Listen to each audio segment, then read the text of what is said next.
using a lot. Okay, so here's a demonstration. We signed a contract, but the services have not rendered yet. So until that is in place in the city, I already submitted the budget to them for 2 years. So that way they can start programming it and getting it going. Thank you. Correct. This is what yours will look like. You have three areas. This is the revenue side. This is your spending side. These metrics, we're working with your city, and if you have any input, if you have any ideas of what you want in the metrics part can be designed for what you and your citizens want to measure. For instance, San Marcos has their population. They have median household income. If you click on the little graph, it'll present to you. They have picked 3 other cities that they want to compare their median household income to. We will ask your city which cities they would like to be compared to. Usually they're cities close to your size. Property tax rate, you can compare your property tax rate. This gives citizens a real idea of what's going on. Different things in your metrics can be put in here that match, like the city wants to give the citizens the idea of the number of city employees. They want to compare that to other cities similar to the size of San Marcos. You can see San Marcos is kind of in the middle. College Station is on the high end. New Braunfels is on the low end. If you click over here on the expense side, each time you click on an area, without having to refresh the page, it drills down. So the general revenue fund for San Marcos is around 61 million. I clicked on the general revenue fund and it breaks it down to each of the separate funds. You can look at, police services, 14 million. If I click on police services again, it drills down and it breaks it down into its operations. If you click it on again, it drills down further, shows you what materials they're spending on, contractual services, personnel services. You keep drilling until when you can't drill anymore, that's as far as you can drill down.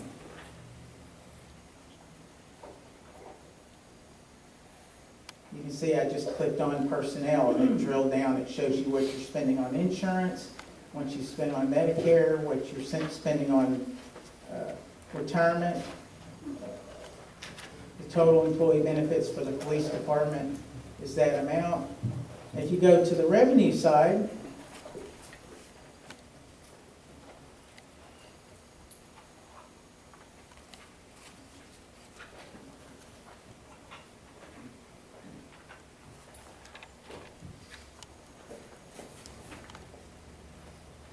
let's click on the general fund for revenue. It says you're getting about that much in property taxes or franchise taxes, license, and each time you click, it drills down. It tells you what you're collecting ad valorem, what the city is collecting in a tiers fund is a property tax special fund the city set up for incentives. Delinquent payments, penalties, and interest all make up that one bar graph that you saw up here. So in other words, this is the ability for your city to provide true transparency that's not only available on your website, but it's also very easy to use. And we will update this website when your city adopts a budget. There's always budget changes, there's budget amendments. Fund balances change. We will make those changes as we get the information from your city on an ongoing basis. So we don't just do it once and we're done. We can update it each and every time the city requests an update. And I'll entertain any questions. I think it's very exciting. I applaud the city for taking the leadership. You're now up there there are cities that are your size and slightly smaller in Texas that are using it. You're the first south of San Antonio that are using it. But usually we have cities like Austin, we have Travis County, Hayes County, cities that have a lot of understanding of transparency and wanted to take it to the next level. For your city to do this early in the game, before the comptroller comes out with new guidelines for transparency awards, y'all are way ahead of the curve. Thank you, Mr. Campbell. Any questions, council? Yes, ma'am. As we go through our financial reports, we get to see what was budgeted and then where we are year to date. And generally, we see 4 budget amendments throughout the year. Well, we see the totals on this. Will we see the actuals? When you see the, Our budget year begins October 1, okay? And if I pulled up this report in, say, January, and the city has passed a budget amendment in January and adjusted some of the budgeted totals, but when I see the actuals, where we are year to date on that, i.e., if we budgeted to receive $700,000 in franchise tax from Floresville Electric Light and Power Systems, and we're 3 months into the fiscal year, well, I see that we've received $150,000, $175,000. That's what I'm looking at. No. Budgeted versus actual. no, it won't show the actual. This is just, if there's a budget amendment that needs to be changed in your budget, A, we can make that change, and B, we can notate it in your graph, just like we notate in your metrics on the side, that a change was made and why it was made. There could be a tab. You can have it customized without any additional cost. You can have things added to your transparency format. So if there was a change made, why was it a change? When was the amendment to the budget adopted? Those types of things can be put in. And my next question is historical. We stay with you for 4 years. Will I be able to pull up the audited budget from 3 years ago? You absolutely, that's a perfect question. You're leading into something that, yes. Not only that, is that your city will be able to give us previous budgets now if they want, I think going back a couple of years, and we can get that information and hopefully have those where you can start looking at historical data. So yes, absolutely. Going forward, you will have that where you can do comparisons. Yes, sir. Thank you. Good question. Thank you so much, Thank Mr. you. Campbell. Thank you very much. Appreciate your presentation. Thank you. The next item are financials. Was it for October, right, Ms. Moreno? Yes. Only for October? Only for October. I presented September and 10, October 26th. Okay. Okay, good evening. What you have in front is our spreadsheet, financial spreadsheet, that makes it a lot easier for me to break down the revenues and expenditures collected year to date, and also the fund balance. I did a minor change to the form on the way how it looks now than the way they look in September and for the prior fiscal year, because I want to be more clear on the way these financials are presented to council. Okay, and I want for you to understand exactly what is happening. I never got feedback on the other one that it was not something that could not be understood, but I just wanted to make it more clear. What I have here on this form, and I'm gonna go over it, and also this form represents something that we can just copy and provide it to the public when they come in, and all the information is there. Reports, they are generated by our system. It's something that it's, like Mr. Campbell said, very complicated to understand, and you have to go through a lot of pages to get the information that you need. On this form, on the first block, that it's divided by the green line, I have all the funds, and then I have the 2015, 2016 approved budget by council. Then I have the year-to-date revenue collected to date, or to the month of October 31st. Current year-to-date expenditures. And then the last column is a difference in between the budget approved plus the revenues collected minus the revenues, the expenditures expense, and that's the balance that you have there. On the second part of the form, I have the fund balance. The reason why on the top of the form it says unaudited is because these fund balances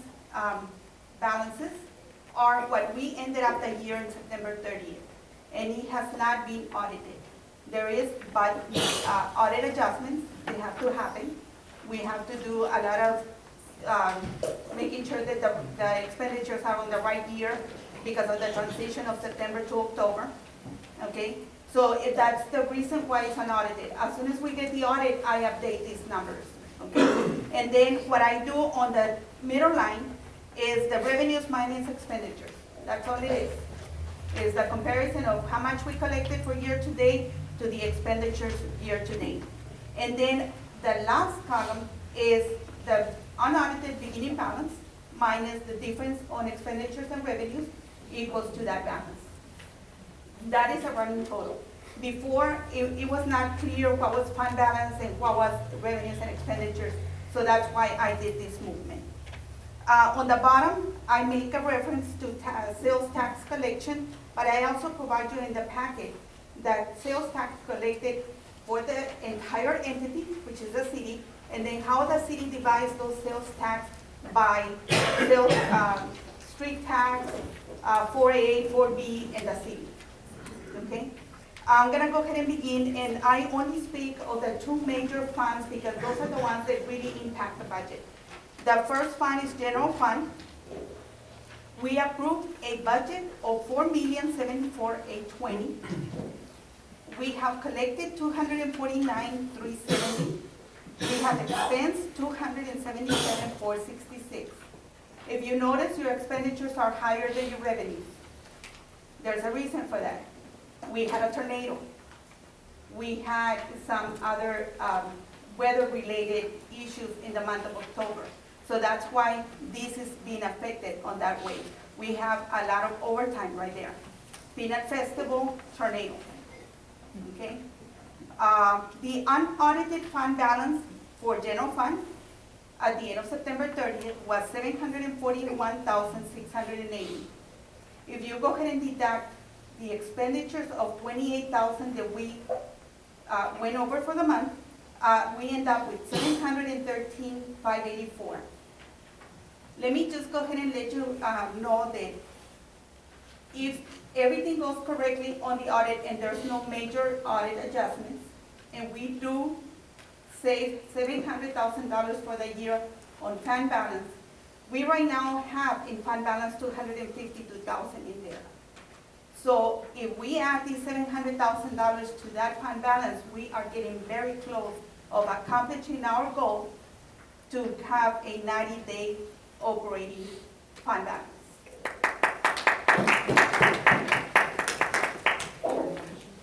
I want to go ahead and proceed with the water fund 221. As we have been talking about that, we need to split it to comply with USDA. USDA required that the water and sewer funds needed to be split so that way we can properly keep track of USDA money. Federal government is very strict and very specific on how we spend the money and where it goes. So we need to show it. It needs to be separate. It needs to be water for water, sewer for sewer. The application for the sewer went through. We already got all the requirements. We're getting very close to closing. So that funding is gonna start. So I needed to be ready for that, okay? The application for the water project, it's already in. We're still in the early stages of that application, but it's moving along. So pretty soon, I had to have this done also for the water. So it's already done. It's already separated.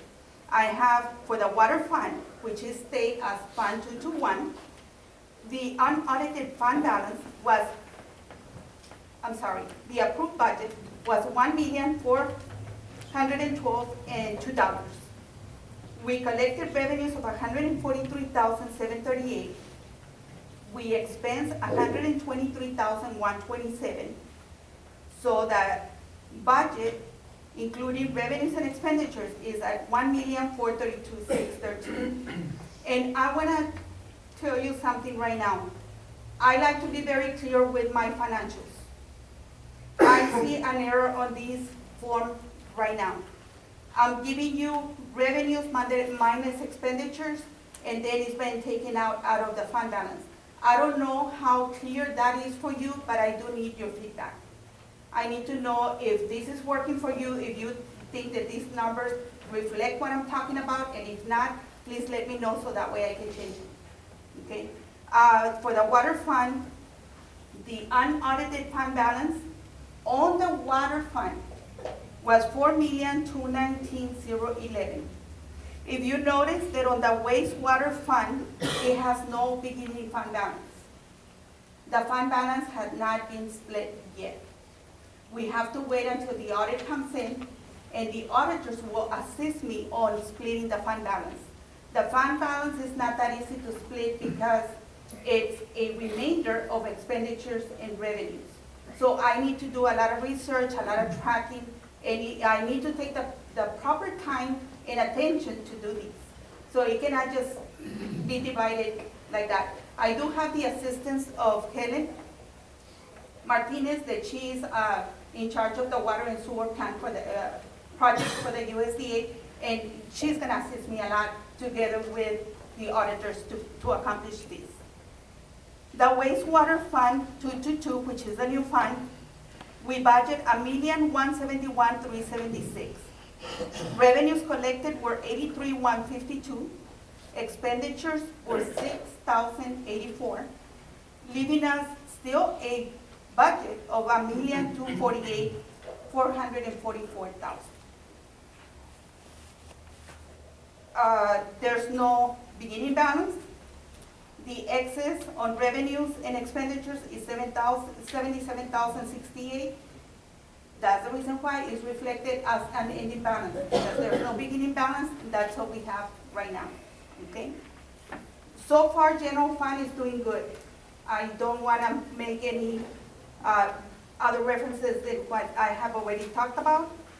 On the sales tax, I have that we collected for the month of October, $216,620. The city allocation is $108,310. However, there was a decrease on sales tax for $24,478. This has been happening since the month of May. Since the month of May, little by little, sales tax have been decreasing. Hopefully, we'll see an increase, but I haven't seen it yet. I'm done with this form, but I do want to proceed to the sales tax spreadsheets that I have.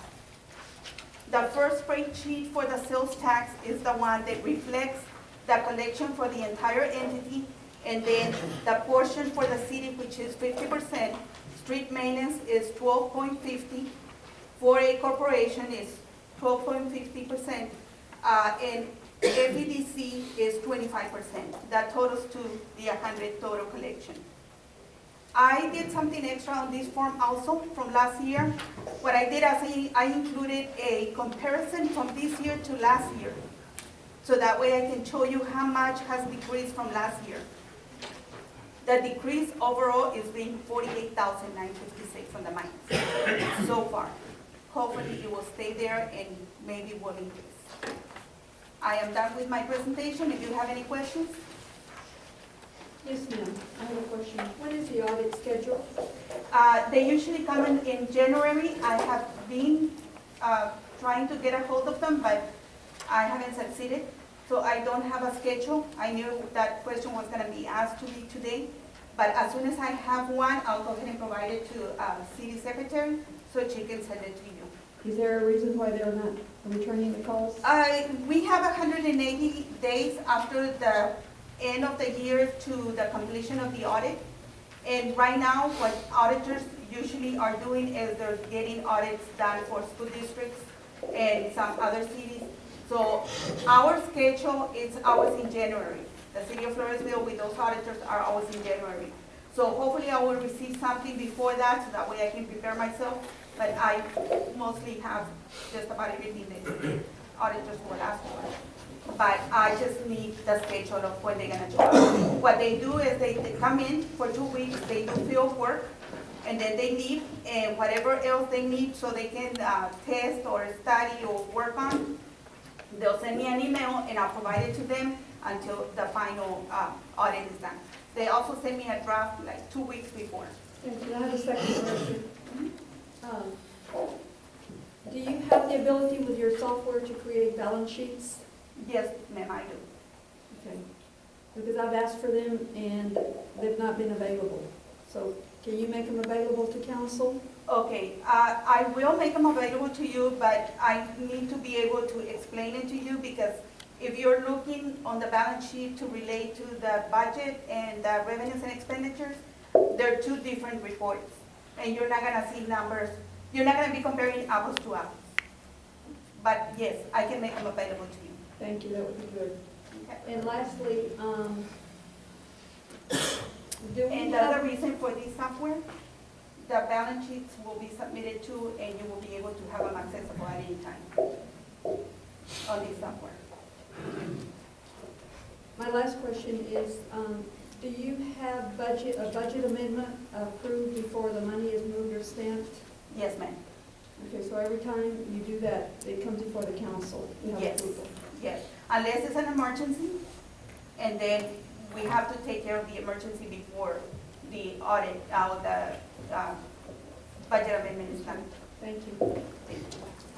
Council, any questions? Thank you, Madam Mayor.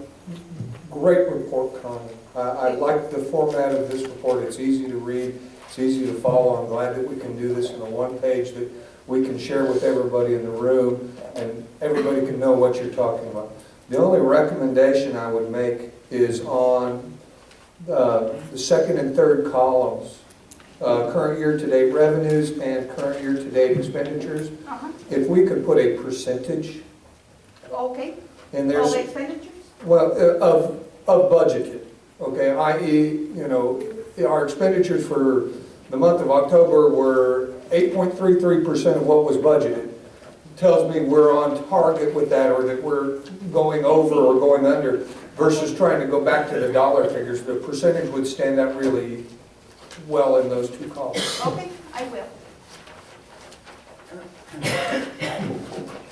Thank you, Ms. Moreno, I appreciate the report. Thank you. The next presentation is Unison Site Management Tower Lease Agreement with Mr. Robert O'Shea.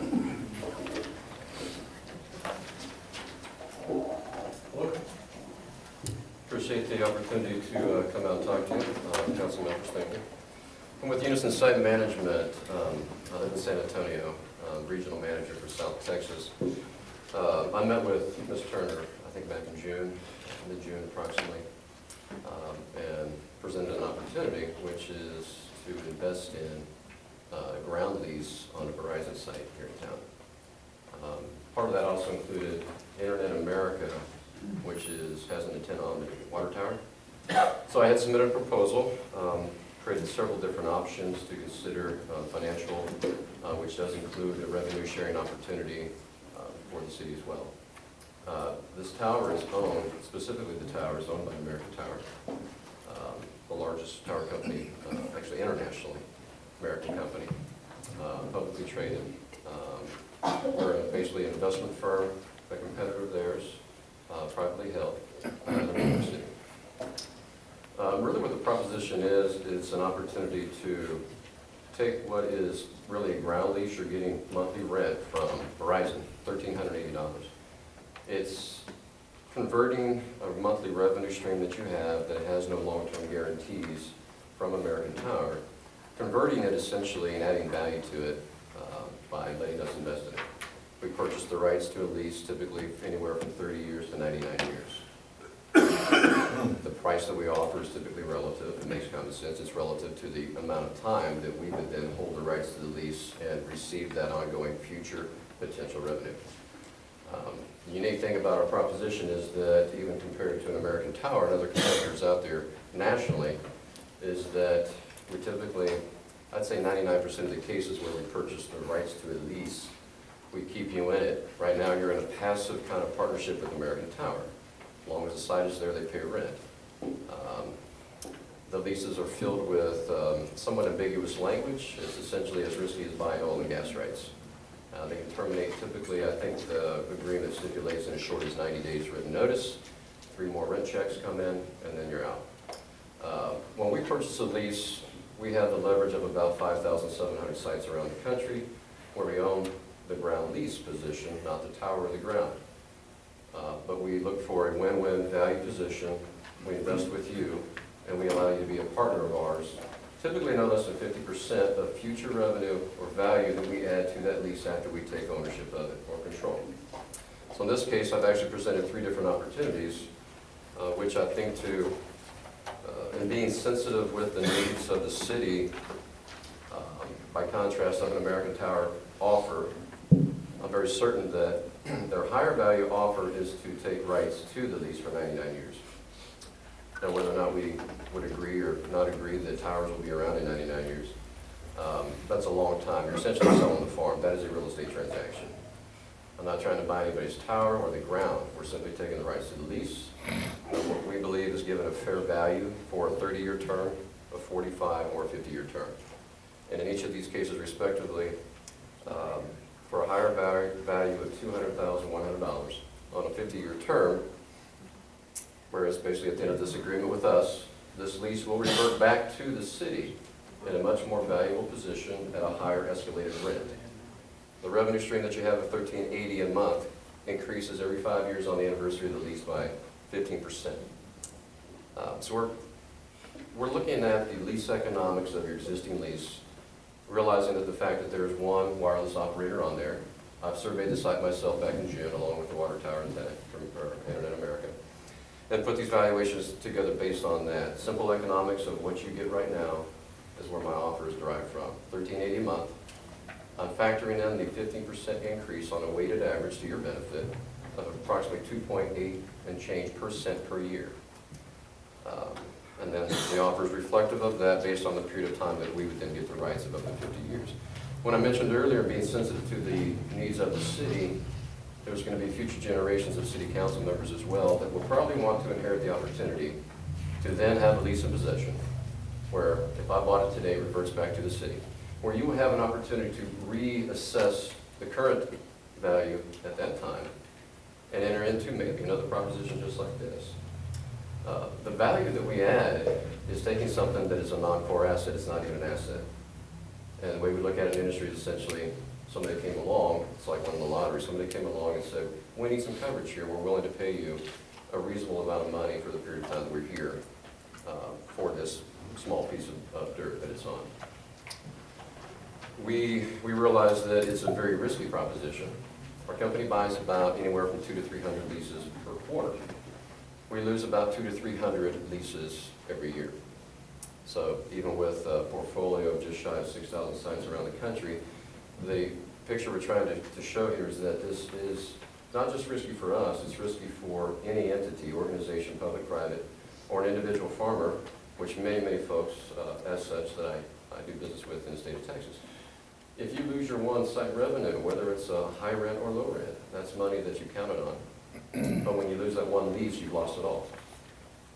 When we own a lease and our prominence in the market, obviously not to the size of an American Tower, but we're 2 different propositions. They're on the real estate side of this, and we're not. We're purely an investment company. Our CEO has started a regional internet company in 2008 and sold it. We've been on the technology side, we're on the investment side. But because we have almost 6,000 sites nationally, that's a lot of leverage, and we don't have capital expenditures and operations costs and monies tied into these assets. We just own the paper for a period of time.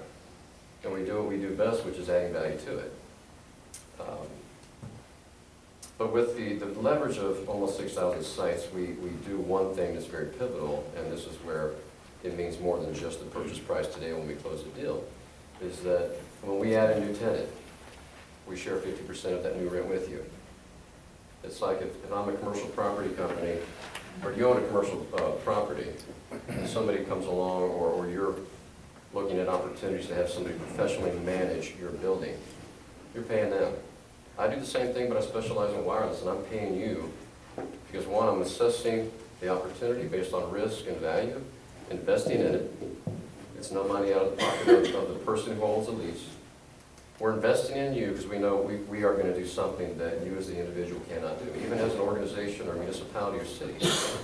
We use the leverage of our portfolio to go to the marketplace and say, I own this lease for at least 30 years, if not more. And these people are willing to talk to us. If I felt like a new tenant should pay $2,000 a month, I may strike an agreement where I'm going to get them for $1,500 a month. They are more incentivized to come onto the towers where we operate and control the ground lease than they are to go to an American Tower down the road. We're going to give them a better value. Last year alone, we added new rent to a number of $5 million, which is shared with the site owners of the city. So we're looking at an investment opportunity. We realize that with our success, our track record of adding value, we're willing to share that. We can very easily share in reasonable numbers. One, because I'm not buying the tower, I'm not buying the ground. Again, it is a high-risk investment. Once you enter into an opportunity with us where you are truly our partner, although passively, just like you are now, nothing really changes. It's just that I'm going to be a third party that holds the right to the lease. I'm going to do something that American Tower has not done since 2008, which is add another tenant. Their business model, as I would suggest, and I feel it's very prudent, where I do try to at least educate folks on the wireless business. American Tower is the operator. I know that their offers, and I've been privy to the offers, and a couple proposals or scenarios of structure, a cash value does exceed mine. They want 99 years. Now, personally, I've been in wireless since 1997. I don't see towers around in 40 to 50 years. And you don't need to sell the farm to get the best value. If you take any offer over and above 50 years and effectively do a real estate transaction on this, you're not going to see much more money out of it. The only thing that you're going to get, or essentially give to American Tower, is longer-term control, to have the opportunity to be here, but without you having to guarantee that they have to be here. Once we've done a deal, the money is yours. It can be a cash payment, one lump sum. We can structure it however you want. Obviously, there's no taxes to discuss here. In most cases, I'm usually talking about that. We have, I think, a very simple agreement. It's actually 12 pages. The first 5 is the agreement, the last 6 are for signatures. It's very simple, it's very straightforward. I'm not trying to hide anything. I truly believe that Unison offers the best value to anybody. Individual property owner, a city, a nonprofit, church, etc.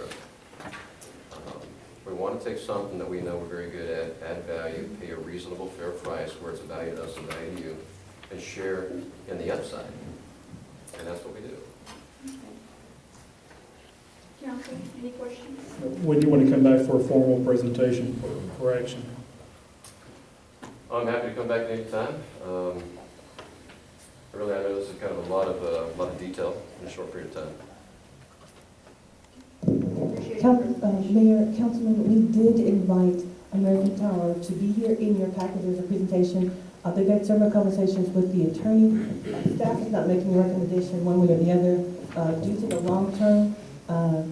So Chris Hugg will be speaking to the American Tower agreement. It's due when, Chris, 20? Basically, it's in effect right now until 2032. There's rolling 5-year renewal periods on there. So he can speak to the two, because there's 2 presentations on the same tower. This tower is on Standish. It's not operating right now, that's what's there on Standish. And this is one proposal, so I want to bring the proposal to the council. And he spoke to the proposal for Unison, and then Chris can answer any questions in reference to American Tower. And then, based on your decision, we can put it on the next council if you care to move forward. For right now, we do with Mr. O'Shea. Unless he has anything Unless else. you have any other questions for him. Thank you so much. We appreciate it. Thank you very much. I appreciate the opportunity. Mr. Hugg, you want to give us information on American Tower lease? Yeah, and I can keep this pretty brief. Like I said, Maria Caprio couldn't make it. So basically, the information that we have is the same as in your packet regarding the terms and the financials on there. We do have the existing contract right now. It does run through 2032. That's in rolling 5-year renewal periods. If we move over and if we do that, then that's a political decision. I don't really have any legal opinion one way or the other on either of these offers. So it'd be your financial determination on whether you'd like to basically assign it over to Mr. O'Shea and his group, or if we would remain with American Tower on there directly. What does this do to the people that are using the tower and the city's franchise fees for, i.e. Verizon, or the vendor that is using it to provide a wireless internet service to the community? What is the different vendors here in the lease going to do to that? With Mr. O'Shea's, I believe it'll be a 50% pass-through if we get another vendor that decides to utilize the tower. Under the current agreements, I don't believe anything changes. What I mean, who sets the rate that the user of the tower pays? Is it the vendor? Yeah, that would be, Mr. O'Shea and his group would negotiate that. Okay, or American Tower. We get a 50% pass-through. Or American Tower would adjust that, set And, that rate? and honestly, Maria didn't put anything in here about a pass-through. I understand that. Okay, independent of pass-through. Okay, these two companies set the rate that user, They would be the managers of Right. this. so, okay, thank you. Thank you, Chris. Thank you, appreciate it.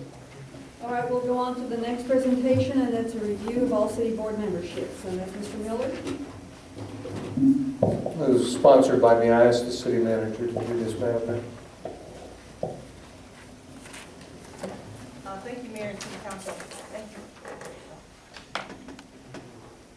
Thank you, Mayor and City Council. As a request from Mr. Miller, for the council, I did a simple review and updated where we are on memberships and what we need to do. So if you look at my report, please note the following. 4A membership has 5 members. However, we have 2 vacancies currently. Planning and zoning has a membership of 5 members. All members are active presently. The visitors and tourism has a membership of 7, and all members are active except for our representative for the hospital. FEDC has a membership of 7 with the following. Per the bylaws, their appointments change in December. We have 2 terms that are expiring, Mr. Lambert and Mr. Talley, who both have expressed interest to renew their terms. They have submitted, Mr. Tommy Baker did submit an email which I shared with the council. There's 1 vacancy due to Mr. Talamonte's resignation because he was elected a councilman. Ms. Mary Helen Teakin, term expires 2016. Mr. Jay Pullen expires 2016. Ben Reed expires 2016. And Mr. Alfred Fred Q. Gonzalez term expires 2016. Attached in your packet for you were actually the bylaws for each membership, except for planning and zoning. That is actually rules and regulations by state, so they don't have bylaws. That is the end of my report. Do you have any questions regarding the appointments? Thank you, and I'm sure this will be addressed later with the CNA. Yes, ma'am. In your packages, we did have 2 people to express interest in EDC. I'm sorry? Yeah? In your packages, we had none to express any interest in 4A. Thank you. Thank you. May I ask a question? As I look through the 4A bylaws, it says that the board members serve 2-year terms. In your presentation and list, as you did with the 4B, you showed an expiration of term, but you did not for these 4A members, and I know that these boards have been very fluid through the years. Do we have any idea what their terms are for Mr. Gleason, Mr. Tejada, and Mr. Sack? Mr. Sack was just recently appointed to that. 4A has had a fluid, they've had a big turnover recently. Mr. Gleason has the one with the most seniority there. And Mr. Tejada, Joe Tejada was just recently appointed. So they're new to that board and have not expired their terms. But they don't normally, as a history, they haven't been tracking as FEDC does. They are not coherent necessarily to the terms or if they have expired terms. Once they've been appointed, they've been appointed for some time. Thank you. Thank you. Madam Mayor, may I say something? Yes. I was sent some comments from social media written by Mr. Miller, and it reads as, he says, "This council is proposing to take complete control of the FEDC and the 4A by removing board members who disagree with their agenda for the city of Floresville." Okay? But let me point out the facts. This is reading minutes from November 29th, 2012. When the action came up, consideration and action to appoint board members to the Floresville 4A Corporation Board. After council discussion on the process for appointing board members to the boards, Councilman Miller made the motion to appoint Paige Poland and Deborah Conley. Councilwoman Castillo and Councilman Gomez opposed the process for these appointments. The 5-member board is as follows, and it lists the board members. The next item was the 4B Corporation. Consideration and action to appoint the board members to Floresville 4B, Floresville EDC. Councilwoman Castillo made the motion to appoint Jimmy Lawhon, Andy Eubanks, Sarah Mendoza, and Fred Gonzalez. Councilman Gomez seconded the motion. The motion failed 2-3. Under citizens' input, it was asked, can they be voted on individually, or does the whole board have to be appointed all at once? Mayor Garza responded, they can be done either way, one at a time or all at once. Then, Councilman Miller again made the motion to appoint Mary Helen Teakin, Jason Talley, Raymond Ramirez, Mike Harry, Ray Lambert, Andy Eubanks, and David Strozier. The motion carried 3-1. Councilman Gomez opposed. 2 boards, Mr. Miller appointed the entire board, of course with the support of the council. The 3rd board, CNA to appoint board members to the Floresville Planning and Zoning. Councilman Miller made the motion to replace Robert Leal with Jim Lawhon. Councilman Ghetto second, motion carries 5-0. Councilwoman Castillo made the motion to replace David Javier with Ray Lambert. Motion carries 5-0. Mr. Leal and Mr. Jaramillo have both reached their 2-year term limit. But imagine, because everybody saw that on Facebook, and most of you are here because of that, but imagine if I made the motion to replace the entire FEDC board, or Mr. Ortiz or Mr. Nieto. The blogs and the Wilson County News and the Facebook would be burning up if I did something like that. Go ahead, Madam Mayor.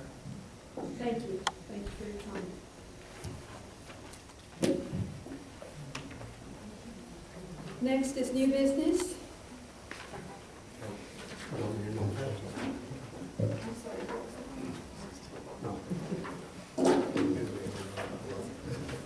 Under new business, the first item, council, if you recall in the regular city council meeting of Thursday, November the 12th, 2015, I was appointed liaison to special counsel, hired to advise and represent the city regarding issues concerning council member qualifications following the November 2015 council election in accordance with Charter Section 3.02, 3.03, and 3.07. So tonight, we have the special counsel.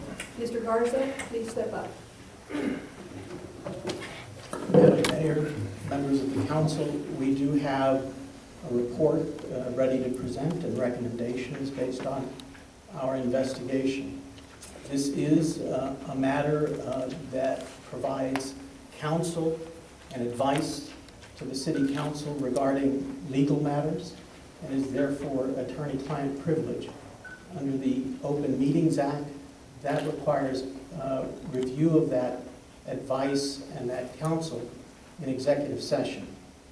So until the council reconvenes in executive session, I'm prohibited from presenting the report.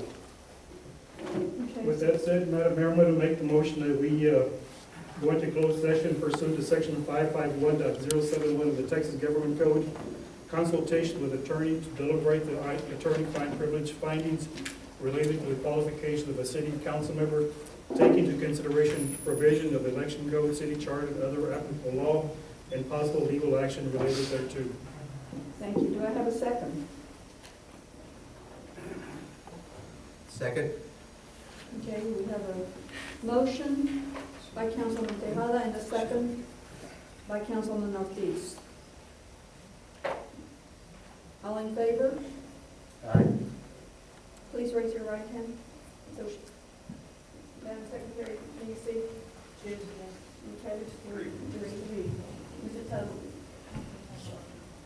Okay.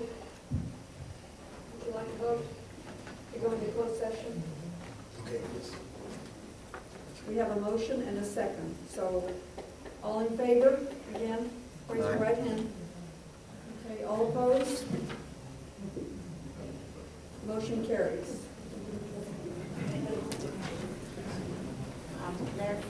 It is 8:35?